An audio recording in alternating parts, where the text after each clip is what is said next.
सबसे पहले तो आप सभी को बहुत बहुत बधाइयाँ, मैनी कॉन्ग्रेचुलेशंस कि हमारा चंद्रयान फाइनली सक्सेसफुली लॉन्च हो चुका है और जल्दी बहुत ही जल्द सॉफ्ट लैंडिंग भी कर लेगा। अब 500 से 700 करोड़ की बजट वाली मूवी आदिपुरुष के कंपैरिजन में हमारा चंद्रयान 3 का बजट अप्रॉक्सीमेशन 615 करोड़ था। फिर भी इस पर ये सवाल उठाए जा रहे हैं कि क्या ज़रूरत थी इसकी और आखिर ऐसा हमने क्यों करा, क्या इंपॉर्टेंस है इसकी, देश में कुछ अच्छा कर लेते, गरीबी मिटा लेते। तो इन सभी चीज़ों को आज डिटेल में डिस्कस करेंगे। लेकिन उससे पहले अगर आप जियो पॉलिटिक्स, बिजनेस के studies, politics, science, history in सब चीज़ों में इंटरेस्टेड हैं तो चैनल को जरूर सब्सक्राइब कर लेना ताकि आप मेरी तरफ से रेगुलरली अपडेटेड रहें। चंद्रयान 3 चंद्रयान 2 का एक फॉलो ऑन मिशन है जिसको कि सितंबर 2019 में लॉन्च करा गया था और अपनी सक्सेसफुल लॉन्चिंग के बाद मून के सरफेस से मात्र 400 मीटर पहले ही एक सॉफ्टवेयर ग्लिच के कारण हमारा इससे कनेक्शन टूट गया था, जिसके कारण से हम सॉफ्ट लैंडिंग नहीं कर पाए थे। और चंद्रयान 3 इन सभी गलतियों को सुधारना चाहता है और भारत के पास अपनी इम्प्रूव टेक्नोलॉजी को पूरी दुनिया को दिखाने के लिए ये एक बहुत सुनहरा मौका है, क्योंकि इस चंद्रयान 3 के बहुत ही स्पेशल फीचर्स हैं जिसकी बात हम आगे वीडियो में करेंगे। और चंद्रयान 3 की सॉफ्ट लैंडिंग पूरे भारत के लिए एक बहुत ही इंपॉर्टेंट प्रोजेक्ट है, क्योंकि ये ना सिर्फ बेहतर और इम्प्रूव टेक्नोलॉजी का प्रदर्शन होगा बल्कि इससे भारत की इकोनॉमी को भी काफी ज्यादा प्रॉफिट होगा और हम सबको भारतीय होने पर गर्व होने का एक और मौका दे देगा। Chapter 2 specifications and objectives of Chandrayaan 3।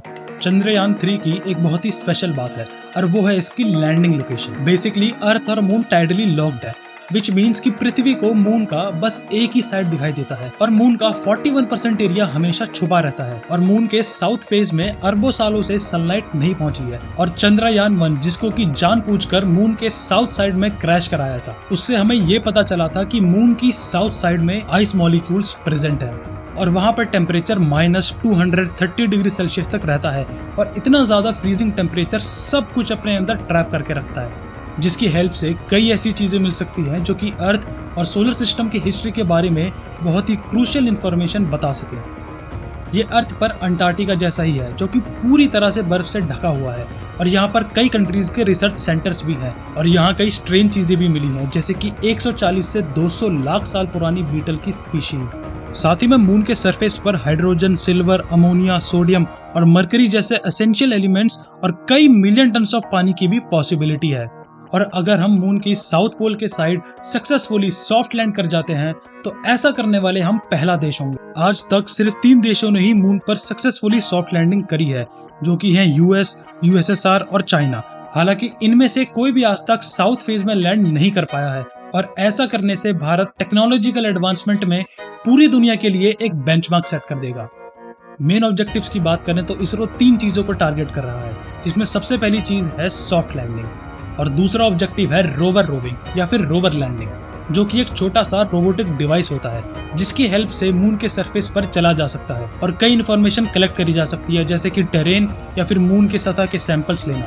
Basically वो एक रोबोटिक इंसान का काम निभाता है और इसरो अपने रोवर प्रज्ञान को मून के सरफेस पर सक्सेसफुली लैंड कराना चाहती है। और सबसे लास्ट ऑब्जेक्टिव है कि 14 दिनों तक चंद्रयान डिफरेंट इंस्ट्रूमेंट्स की हेल्प से वहां पर साइंटिफिक एक्सपेरिमेंट्स और केमिकल स्टडीज करेगा। अब ये सब कैसे होगा और क्या क्या नए इंस्ट्रूमेंट्स यूज करे गए हैं और कैसे चंद्रयान 3 चंद्रयान 2 से डिफरेंट है, इस सब की बात हम अपने नेक्स्ट चैप्टर में करेंगे। Chapter 3 the comeback of ISRO.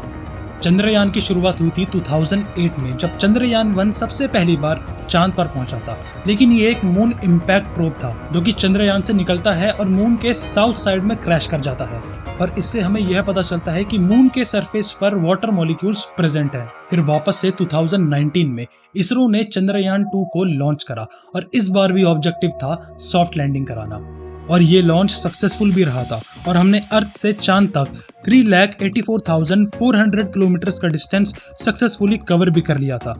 लेकिन सरफेस से बस 400 मीटर पहले एक सॉफ्टवेयर ग्लिच के कारण कनेक्शन टूट गया और वापस से हम लैंड नहीं कर पाए। अब इस बार 2023 में इसरो अपनी सारी गलतियों से सीख कर वापस से चंद्रयान 3 को लॉन्च कर रहा है, जो कि फेलियर बेस्ड डिजाइन पर आधारित है, अनलाइक चंद्रयान 2 जो कि सक्सेस बेस्ड डिजाइन पर आधारित था। और ऐसा करके इसरो ने सारी फेलियर पॉसिबिलिटीज को गौर से एग्जामिन करा है, ताकि इन केस अगर कोई भी गलती होती भी है तो रोवर सक्सेसफुली चांद के सरफेस पर लैंड कर जाए। आर्किटेक्चरल इंप्रूवमेंट्स की बात करें तो सबसे पहली चीज आती है पेलोड। 2019 में चंद्रयान 2 के पेलोड में लैंडर, रोवर और ऑर्बिटर प्रेजेंट थे लेकिन इस बार सिर्फ लैंडर और रोवर ही है और रिपोर्टेडली चंद्रयान 3 सेम ऑर्बिटर को यूज करेगा जो कि चंद्रयान 2 द्वारा लॉन्च करा गया था, जो कि आज भी प्रेजेंट है और ऑपरेशनल है। दूसरी चीज है स्ट्रॉन्गर लेग्स। पहले के कंपैरेटिवली इस बार चंद्रयान 3 के लेग्स को और भी ज्यादा स्ट्रॉन्ग और फ्लेक्सिबल बनाया गया है ताकि वो लैंडिंग के दौरान इम्पैक्ट को अच्छे से झेल पाए और बिना किसी क्रैश के एक सक्सेसफुल सॉफ्ट लैंडिंग कर पाए। नेक्स्ट चीज है इंस्ट्रूमेंट्स। तो पहले के कंपैरिजन में चंद्रयान 3 में कई अपग्रेडेड सेंसर्स लगे हुए हैं और साथ ही में स्पेसक्राफ्ट में सोलर पैनल भी लगा हुआ है ताकि किसी भी तरीके की लैंडिंग होने पर पावर सप्लाई बनी रहे। साथ ही में lander hazard detection and avoidance cameras भी लगे हुए हैं ताकि ऑर्बिटर से अच्छे से कोऑर्डिनेट करा जा सके और लैंडिंग प्रोसेस के टाइम मिशन को एक बेहतर तरीके से कंट्रोल करा जा सके। एक न्यू सेंसर भी इसमें इस बार ऐड करा गया है ताकि लूनर टेरेन पर नजर बनाई जा सके और स्पेसक्राफ्ट की स्पीड को एक्यूरेटली मेजर करा जा सके। और वो सेंसर है लेजर डॉपलर वेलोसीमीटर और मून अर्थ को स्टडी करने के लिए एक बहुत ही इंपॉर्टेंट सोर्स बन जाता है। और इसीलिए चंद्रयान 3 में शेप यानी spectropolarimetry of habitable planetary earth element present है, जिसकी हेल्प से लूनर ऑर्बिट से अर्थ के स्पेक्ट्रल और पोलरीमेट्रिक मेजर्स के साथ साथ कई दूसरे प्लैनेट्स को भी स्टडी करा जा सकता है। एक और इम्पोर्टेंट चेंज है लॉन्च व्हीकल। चंद्रयान 3 को एलवीएम 3 की मदद से लॉन्च करा गया है जो कि हमारे पहले GSLV MK2 से न सिर्फ ज्यादा पावरफुल है बल्कि 30% ज्यादा वजन कैरी करने की कैपेसिटी रखता है। और चंद्रयान 2 को ध्यान में रखते हुए कई सॉफ्टवेयर एंड एल्गोरिथम्स में भी चेंजेस लाए गए हैं। ऐसे ही कई और चेंजेस और इम्प्रूवमेंट चंद्रयान 3 में लाए गए हैं, लेकिन सबसे इम्पोर्टेंट फैक्टर जिसके लिए हम इंडियंस जाने जाते हैं और वो है बेटर मनी मैनेजमेंट। चंद्रयान 2 की कॉस्ट 870 करोड़ थी जो कि एवेंजर्स एंड गेम मूवी से 3 गुना कम थी, लेकिन इस बार मात्र 615 करोड़ में बेटर टेक्नोलॉजी और एडवांस्ड इंस्ट्रूमेंट्स के साथ चंद्रयान 3 को लॉन्च करा गया है। अब सबसे इम्पोर्टेंट सवाल है कि क्या ये 615 करोड़ रुपीस एक्चुअली में वर्थ इट है? Chapter 4 the money game and the worth. सबसे पहले हम शुरुआत करते हैं एक सवाल से कि हम एक्चुअली में इसरो के ऊपर कितना पैसा खर्च करते हैं। ऑल्दो पिछले 20 साल से हम अपने स्पेस प्रोग्राम का बजट बढ़ा रहे हैं, लेकिन ये हमारी जीडीपी का बस 0.8% है और रिटर्न में हमें मिलता है सिक्योरिटी सर्वेलेंस। साथ ही में सैटेलाइट्स ह्यूमन लाइफ की भी एक बहुत बड़ी सेवियर है, क्योंकि नेचुरल कैलेमिटीज जैसे कि साइक्लोन, फ्लड्स, सुनामी, अर्थक्वेक, इन सब का थ्रेट इसरो के सैटेलाइट्स हमें समय रहते ही पहुंचा देती हैं और इन्हीं की हेल्प से लाखों जान बचाई जाती है। और ऐसा डिजास्टर मैनेजमेंट पूरी दुनिया के लिए एक बहुत बड़ी प्रेरणा है और ये बात यूनाइटेड नेशंस भी मानता है। हमारे भारत की ज्योग्राफिक इंफॉर्मेशन प्रोवाइड कराना, करोड़ों लोगों की जान बचाना, कम्युनिकेशंस और साइंटिफिक रिसर्च में भारत की हेल्प करना और ऐसे कितने इंपॉर्टेंट और वैल्यूएबल चीजें हैं जो कि इसरो हमारे लिए करता है। ऑल्दो नासा के कंपैरेटिवली इसरो का बजट 15 गुना कम है। इसरो दूसरे देशों के सैटेलाइट्स भी लॉन्च करता है और इनसे पैसे भी कमाता है और आज तक हमने 239 सैटेलाइट्स लॉन्च करी हैं। सैटेलाइट लॉन्चिंग इंडस्ट्री आज एक $13 बिलियन इंडस्ट्री बन चुकी है और आने वाले 5 सालों में $24 बिलियन तक बढ़ने वाली है। और अगर हम चंद्रयान 3 को सक्सेसफुली सॉफ्ट लैंड करा देते हैं तो ये पूरी दुनिया के लिए एक मिसाल होगी और आने वाले टाइम में अगर हम इस इंडस्ट्री का 20% भी एक्वायर कर पाएंगे तो हम अपने स्पेस बजट से 10 गुना ज्यादा पैसे वापस भारत लेके आ सकते हैं, क्योंकि दुनिया फिर भारत को अपने स्पेस वंडरलैंड की रियलिटी की तरह देखेगी।